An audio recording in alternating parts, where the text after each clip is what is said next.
Bonjour. Quelqu'un de ma famille m'a demandé de réparer ce poste de télévision Thomson.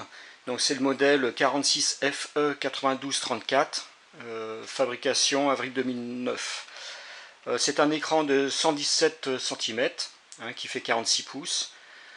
La dalle donc c'est TFT et le rétroéclairage c'est CCFL, c'est-à-dire que c'est des lampes fluorescentes à cathode froide.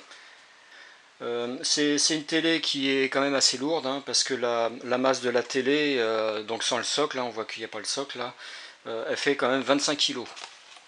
Déjà ce que je vais faire, je vais la brancher. Bon ça y est, je l'ai allumé. Donc on voit ici le voyant bleu là qui s'est éclairé. Et ce que l'on constate c'est donc une image qui apparaît très rapidement, et lorsqu'elle apparaît, en fin de compte, il y a le voyant ici bleu qui s'éteint. C'est comme si elle voulait démarrer, et puis tout de suite elle recoupe. Donc on voit bien le phénomène. Bon, ça y est, je l'ai retourné. C'est quand même assez lourd, comme je disais, c'est proche des 30 kg. Donc voilà, donc ici donc on a la partie carte mère, ici, avec les prises HDMI, VGA et autres, Péritel. Et puis à ce niveau-là, donc ça doit être toute la partie alimentation de la télé. Ce qui est pratique quand même sur ce style de télé, c'est qu'il n'y a pas besoin de démonter tout le capot, toutes les vis qui sont là, pour vérifier les cartes. Puisque il suffit de défaire. Donc moi ce que je vais faire, je vais défaire les vis juste ici, là, à ce niveau-là, et puis ouvrir la partie pour voir tout ce qui est alimentation de la télévision. J'ai dévissé toutes les vis, donc partie alimentation, j'ai dévissé les vis qui sont ici, et côté carte mère, donc j'ai dévissé les vis ici, et donc les 3 vis aussi qui sont à ce niveau-là. Donc là, si j'ouvre, on voit la partie donc circuit de la carte mère. Et puis de l'autre côté, donc je vais mettre un tournevis pour ouvrir. Voilà. Et là, donc ça c'est la partie alimentation. Donc pour avoir un peu plus accès à l'alimentation, je vais défaire ici là, pour raccorder, pour pouvoir ouvrir un peu plus. Donc là je le débranche. Voilà. Et là on voit toute la partie alimentation. Ce que je vais faire avant de toucher quoi que ce soit, je vais décharger les condensateurs, surtout celui de puissance qui se trouve ici là.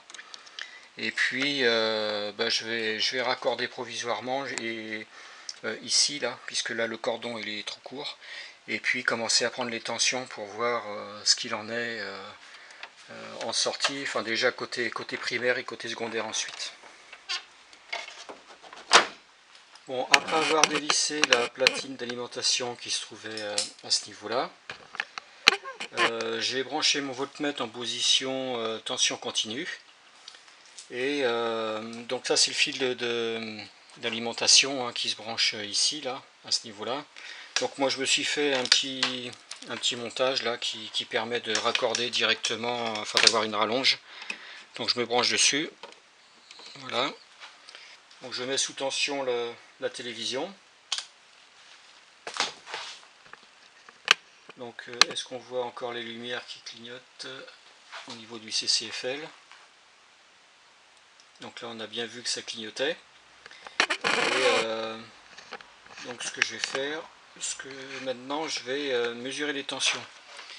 Donc déjà, bon, je pense que côté primaire ça devrait être bon, mais je voudrais voir quand même s'il y a une variation de tension.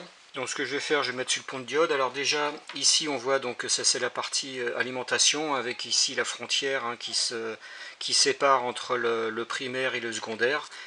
Donc toute cette partie là, on va dire c'est la haute tension, avec le condensateur, là, le gros condensateur, le transformateur, on voit bien que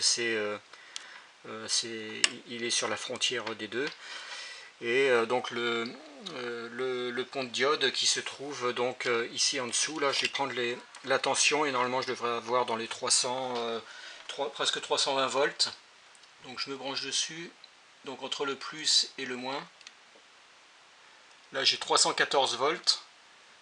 Je vais attendre que ça clignote au niveau de la lumière. Voilà, ça a clignoté et on a vu que ça s'est descendu à 305 volts. Je vais recommencer. Voilà, 305 volts quand la lumière ici s'allume. Quand la lumière ici s'allume.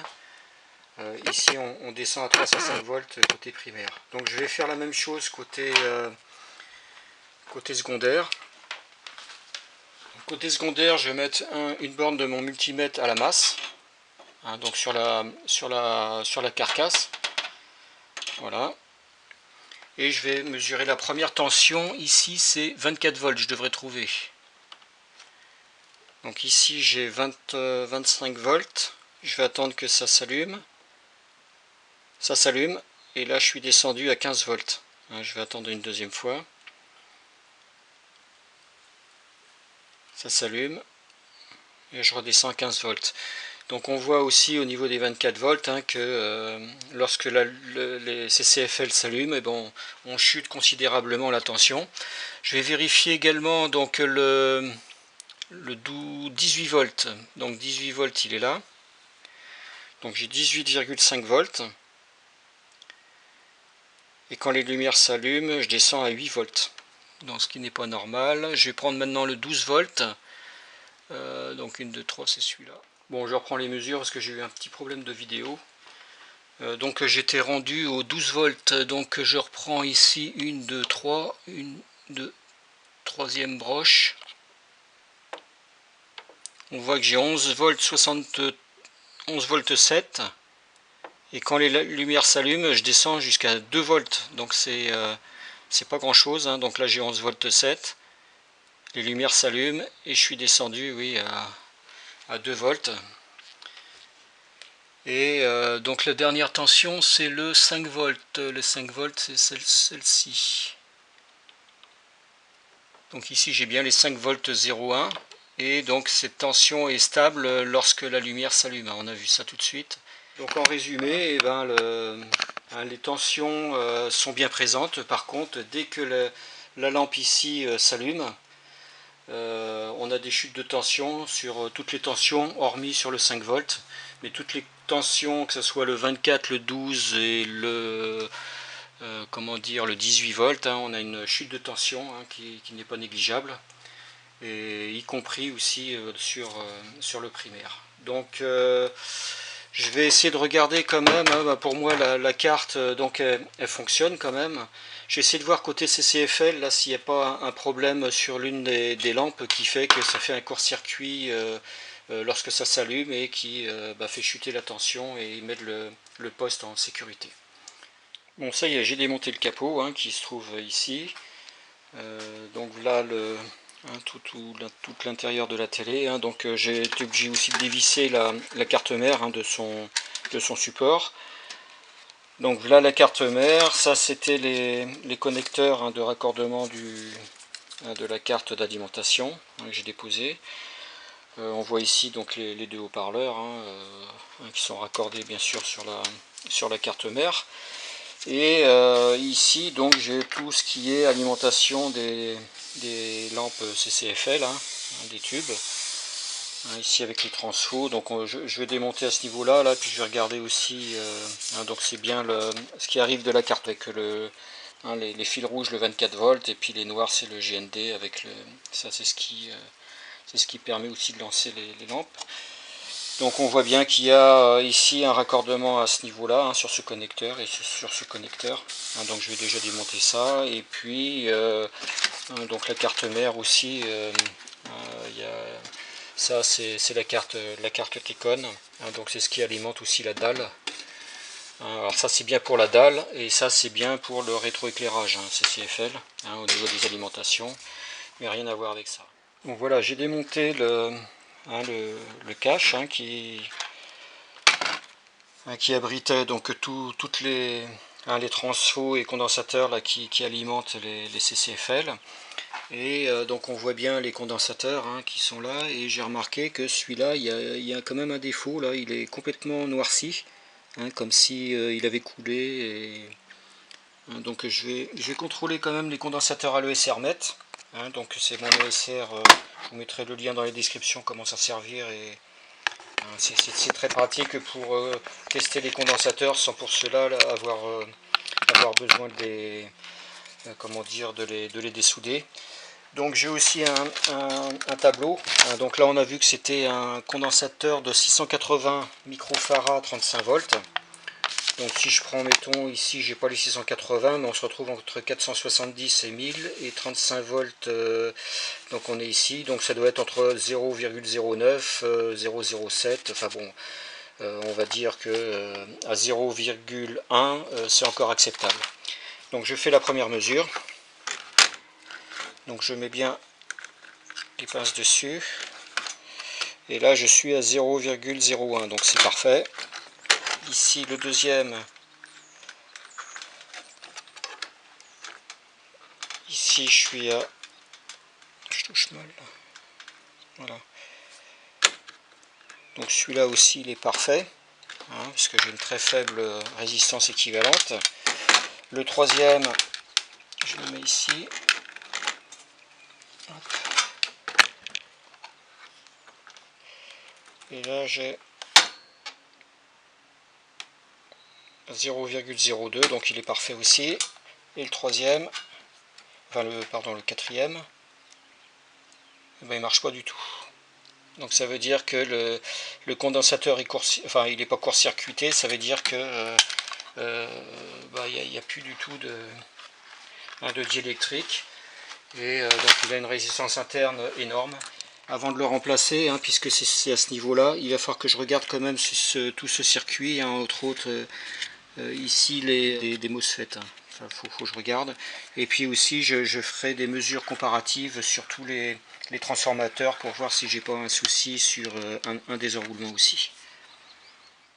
Bon, voilà, donc je vais faire les mesures par comparatif, hein, comme je disais. Donc je me suis mis en position continuité. Je vais vérifier déjà les petites résistances qui sont là, enfin de 0, hein, de 0 ohm, donc on les voit ici, hein, c'est marqué 0, pour voir si elles conduisent bien. Ensuite je vais tester tous les MOSFET, hein, qui sont ici et puis ici, hein, sachant que je devrais, donc à ce niveau-là, ça c'est relié à la patte du milieu, et je ne devrais pas avoir de conduction entre là, et puis là, et là, et là. Voilà. Et ensuite, je vais comparer toutes les résistances en sortie des transformateurs. Donc je remets en place la caméra. Donc je vérifie maintenant les petites résistances, là 0 ohm. Donc là les bonnes. Est-ce qu'elles auraient pu être coupées, mettons, par servir comme fusible éventuellement. Donc là c'est bon. Et ici, elle est là. Donc tout ça c'est bon. Maintenant, je vais tester donc tous les MOSFET. Hein, donc je vais me mettre ici au milieu, ça devrait sonner. Voilà, et là, ça ne devrait pas sonner. Donc ici, c'est bon. Ici, ça sonne pas, donc c'est que c'est bon. Ici, c'est bon. Voilà. Bon, ça veut dire que tous les MOSFET sont bons. Maintenant, je vais me mettre en position ohmmètre. Je vais vérifier la résistance donc sur chaque enroulement, hein, côté donc déjà côté lampe. Donc 9 kg. Bon, j'arrondis, hein, 8 kg 6. Là, je suis à 9 kg. 8 kg 6. 9 kg et 8 kg 7. Je vais vérifier maintenant l'autre partie. Donc là, je suis à 2 kg 7. Ici, je suis à 2 kg 7. Voilà, donc j'ai fini toutes les mesures. Hein, donc j'ai vérifié par comparatif, hein, donc les différents enroulements de chaque transformateur, hein, qui alimente les lampes. J'ai contrôlé également tous les transistors qui étaient ici. Hein, j'ai pas de court-circuit. Bon, ici les valeurs là, de 0 ohm, ils sont bien respectés. Et puis ce que je vais faire maintenant, je vais remplacer ce condensateur. Ça se trouve, il était juste fuyard et qui a fait que ça. Après, donc il y avait une mauvaise alimentation sur une partie des lampes et ça mettait donc en court-circuit enfin en sécurité le reste de la télé, entre autres la carte mère qui ne comprenait pas pourquoi. Donc ce que je vais faire, j'ai remplacé le condensateur. Bon voilà, j'ai remis le condensateur en place, je l'ai ressoudé. Bon, c'est que provisoire, parce que quand je vais, si mettons ça marche, je vais le mettre définitivement, mais bien couché, en mettant les pattes comme il faut. Donc ce que je vais faire maintenant, je vais le mettre sous tension, puis on verra bien si ça venait du condensateur ou si vraiment il y a un défaut quand même au niveau d'une lampe qui a fait que le condensateur il a lâché. Donc je remets sous tension. La caméra avec moi. On va regarder un peu ce qui se passe. Est-ce que ça continue à clignoter? Si, ça clignote encore. Donc il y a encore autre chose qui ne va pas. Donc il doit y avoir un autre défaut. On voit que ça clignote. Et donc le fait de changer le condensateur, ça n'a rien fait. Donc je vais continuer mes recherches. Bon, j'ai continué mes recherches sur la panne qui fait que le rétroéclairage il s'allume et s'éteint, et donc il met en sécurité la carte mère qui coupe toutes les alimentations. J'ai vérifié ici donc toutes les tensions, puisqu'il y a 3 étages, un étage ici, un autre étage, enfin il y a 4 étages pardon. On voit au niveau des condensateurs, et quand je prends au niveau de la tension des MOSFET, j'ai bien mes 25 volts qui sont présents à chaque étage, ici, ici, ici, et puis donc ici. J'ai vérifié tous les transfos au niveau des impédances, elles sont identiques sur tous les transfos, donc je ne mets pas ça en doute. Le condensateur, comme je l'ai changé, donc j'ai tout vérifié, tout va bien. Ce qu'il y a, c'est que je me polarise là-dessus, parce que si je débranche, mettons là, donc le connecteur, ça c'est le connecteur qui alimente tous les boost inverteurs, et quand je le déconnecte, et que je prends mes tensions, donc là je suis sur le 25 volts, mais directement de la carte d'alimentation, on voit que cette tension elle reste stable en permanence. Donc j'ai plus ce phénomène de coupure. Donc ça vient bien de cette partie boost inverteur qui me génère ce défaut. Bon, j'ai testé tout ce que j'ai pu. Par contre, il y a pas mal de puces de circuits intégrés ou autres qui sont sur cette carte. Et là, ça sort un petit peu de mes compétences. Toutes les puces et tout là qui sont à ce niveau-là. Donc moi j'ai testé tout ce que je pouvais en fonction de mes connaissances. Ce que je vais faire là, je vais quand même pour voir, parce que j'en profite finalement, je vais carrément démonter le panneau pour faire voir les tubes CCFL, quand même au niveau des CCFL, donc des lampes cathode froide, des lampes fluo. Donc ce que j'ai fait, j'ai sorti donc cette platine, donc en fin de compte ici là, tous les connecteurs qui sont ici sont clipsés sur chaque lampe qui se trouve ici. Donc il y a un connecteur par lampe, donc on voit bien ici, et j'ai relié donc chaque connecteur ici là à chaque lampe. Donc c'est comme si je simule l'ensemble donc clipsé dessus. Et ce que je vais faire, je vais mettre sous tension. Donc vous voyez ici, toutes les lampes sont à ce niveau-là. Donc c'est chaque orifice contient une lampe CCFL. Donc voilà, je suis à mi-parcours, donc j'ai défait tout l'encadrement de la télévision, qui me permet d'accéder. Donc ça c'est l'écran, donc ce qu'on appelle la dalle. Et on voit ici toutes les connectiques de la dalle là, qui vont jusque. Donc si je retourne un peu derrière, donc la carte Tecon, comme on voyait au départ, puisque la carte d'alimentation était là et puis la carte mère était ici. Et ça c'est la carte Tecon, donc qui alimente essentiellement donc l'écran, donc la dalle. Donc Tecon c'est Timing Control. Cette carte Tecon, c'est elle qui relie les informations de la carte mère à la dalle. Mais en aucun cas, c'est le rétroéclairage. Donc là, ce que je vais faire, je vais démonter cette partie-là qui est fragile, pour avoir accès derrière, si je peux la défaire. Donc après, il y a tout un tas de on va dire de filtre. Et en dessous, bah, c'est des lumières fluorescentes, hein, les CCFL qui sont en dessous. Donc cette plaque en verre là, donc c'est très fragile. Hein, donc la dalle elle est très fragile et bon, je vais essayer de pas la casser, hein, mais d'une façon ou une autre. Hein, c'est vraiment pour vous faire voir comment sont positionnés les tubes CCFL. Pour enlever donc cette dalle, hein, rien de plus simple.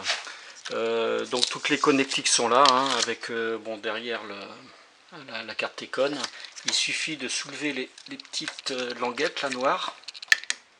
Voilà, là je l'ai soulevé. De déconnecter ici, faire pareil pour la deuxième partie. Là je l'ai soulevé, j'enlève. Voilà, et puis maintenant bah, la dalle elle peut être enlevée, hein, facilement, puisque voilà, toutes les connectiques ici, donc qui relient la dalle à la carte Tecon sont enlevées. Donc après il suffit juste de soulever la dalle. Alors attention, hein, parce que c'est quand même extrêmement fragile, donc c'est comme une vitre, il faut éviter de le soulever et puis trop de la bomber, il faut le prendre sur le côté et puis de le mettre sur le champ. Voilà. Bon bah je vais enlever la dalle déjà. Bon ça y est, j'ai déposé la dalle. Hein, et maintenant donc il suffit d'enlever l'encadrement, la plastique. Hein, donc il y a des petits clips partout. Là avec la main on peut le faire. Hein, on soulève un peu partout, donc tout autour. Et une fois que tout est enlevé, hein, on peut enlever le cadre plastique. Bon ça y est, le cadre a été un plastique a été enlevé et donc on a accès maintenant à tous les systèmes de filtres, hein, qui sont mis dans un ordre bien défini, dans un sens bien défini. Et lorsqu'on enlève tout l'ensemble, bah, on voit les tubes CCFL, hein, qui sont à ce niveau-là. Alors ce que je remarque ici, c'est qu'il y a eu quand même quelque chose, hein, parce qu'on voit que ici c'est fissuré. Donc bon, ce que je vais faire, je vais déjà enlever ces plaques-là, puis je vais regarder de plus près. Tous ces pions-là, ici, c'est ce qu'on appelle les centreurs, hein, ici, là. C'est les centreurs qui permettent de garder une distance quand même entre tous les films et puis le rétroéclairage. Donc je vais enlever tout ça et puis je vais regarder quand même, parce qu'il y a pas mal de pièces de cassées finalement à l'intérieur. Bon, après avoir enlevé l'ensemble des plaques, là, j'ai regardé un petit peu là. Donc il y a pas mal de pièces plastiques là qui ont chauffé et aussi qui ont été cassées. Je pense que c'est dû à la chaleur. Bon, il y a quelques marques aussi, hein, à ce niveau-là. Bon, ce que je vais faire, je vais enlever les caches là, parce que finalement ce ne sont que des caches. Hein. Donc, je vais enlever ça. On voit bien derrière les tubes CCFL. Voilà. On voit bien les tubes CCFL. De la façon dont c'est raccordé. Donc, je vais défaire les caches et puis après je vais rebrancher. Oui, on voit que le plastique il est hyper cassant. Donc là on va dire c'est à force de fonctionner, le plastique il devient dur et cassant. Donc ce que je vais faire, je vais tout préparer et puis je vais tout raccorder là pour vous faire voir quand même le rétroéclairage, comment ça fonctionne sur cette télé. Bon ça y est, j'ai tout remonté, hein, donc j'ai remonté en dessous la carte comment dire, d'alimentation et la carte mère. Ici là j'ai mis un papier bulle là, pour isoler de façon à que chaque connectique, hein, que j'avais soudé ne touche pas la carcasse métallique. Donc on voit bien ici que chaque lampe donc CCFL, hein, est alimentée, hein, indépendamment, hein, via le circuit boost converteur. Et de l'autre côté donc des tubes, hein, on voit chaque tube qui est relié, donc en fin de compte tous les tubes sont reliés ensemble ici à l'autre extrémité. Hein. On peut éventuellement les déclipser, hein. Voilà, si on veut changer un tube. Hein, bon, je vais le remettre en place celui-là. Voilà. Et donc tous les tubes, hein, sont montés en parallèle avec une tension, une alimentation bien séparée. Donc au niveau de cette télévision, hein, généralement jusqu'à mars 2009, hein, quasiment toutes les télévisions sont utilisées le rétroéclairage dit CCFL, hein, donc C'est en gros c'est des petits néons hein, qui émettent de la lumière lorsque l'on applique une tension entre 800 et 2000 volts à leur extrémité. Hein. Pourquoi on dit cathode froide hein, parce que cette dernière n'est pas chauffée pour générer de la lumière. Elles contiennent en gros de la vapeur de mercure hein, blanche. Et suite à une décharge électrique, ça génère de la lumière. Voilà, donc je l'ai mis sous tension. Ce que je peux dire aussi éventuellement, c'est que ici, là, on voit que c'est quand même cassant. Voilà, on voit là ainsi tous les. Voilà, on voit ici que tous les picots sont cassants. Hein, donc voilà. Concernant les extrémités, hein, on voit qu'il y a quand même certaines extrémités qui sont noires, hein, ça détermine aussi une usure hein, de la lampe. Hein, donc on voit aussi de l'autre côté. Hein, donc mettons celle-ci, elle est noire, hein, celle-ci légèrement moins. Bon, ça veut dire que ce téléviseur, bon, vis-à-vis de l'âge, hein, c'est normal que ça noircit à force, hein, parce qu'il a fonctionné. Et on voit quand même que certaines lampes ne s'allument pas correctement finalement. Voilà, on a vu que celle-ci ne fonctionnait pas correctement. Hein, donc ça, c'est vraiment dans la partie où il y avait le condensateur qui avait lâché. Donc je soupçonne quand même qu'il y a des lampes qui sont quand même fatiguées et il y a un problème quand même à ce niveau-là hein, d'alimentation. Voilà pour les explications. Bon, avant de se quitter, je voudrais faire une mesure de tension hein, quand même pour confirmer, hein, puisque normalement c'est entre 800 et 2000 volts hein, que chaque lampe est alimentée via le boost converteur hein, qui arrive donc en entrée sous 24-25 volts et en sortie donc via les transfos on devrait avoir une tension entre 800 ou 600 et puis 2000 volts.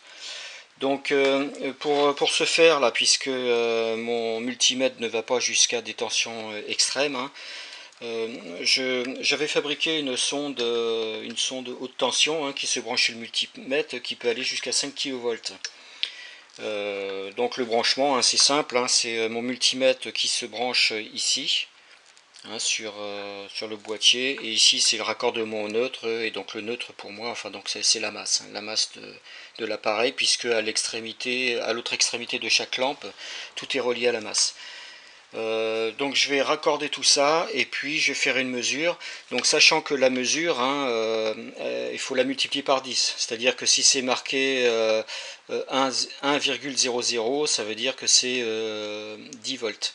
Hein, si c'est marqué 10,0, c'est 100 volts. Donc en gros, on multiplie par 10 la lecture.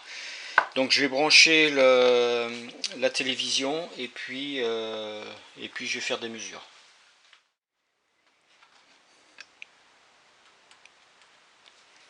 Donc je mets ma sonde.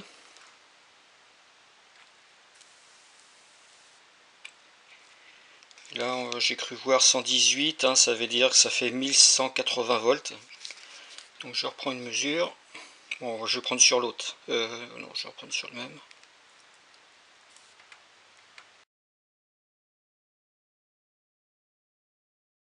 Voilà. Bon, je vais faire une dernière mesure. Hein. Bon, j'ai enlevé la masse qui était d'un côté là. Je vais la mettre là. Je vais faire une mesure là complémentaire, hein, c'est histoire de voir quand même de valider les tensions.